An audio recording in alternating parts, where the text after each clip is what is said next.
Hi hello friend, good morning. आप लोग कैसे हैं?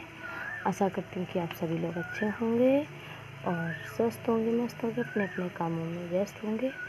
और आज सुबह के अभी तो 5 बजने वाले हैं और आप देखिए मेरे यहाँ आज तो हमने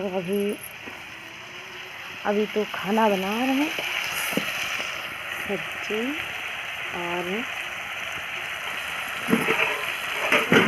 चावल है और सुबह सुबह जिसको नाश्ते में खाना है आ जाइएगा। और खाना तो अभी बनाने तो बना रहे हैं क्योंकि हस्बैंड जी को काम पर जाना है, तो इसलिए हमने सोचा कि थोड़ा जल्दी उठ के खाना बना लें। और आप लोग भी अच्छे ही होंगे, अपने अपने कामों में ही लगे होंगे, इसलिए आप सभी लोग अच्छे भी रहिए भी और रहना भी चाहिए।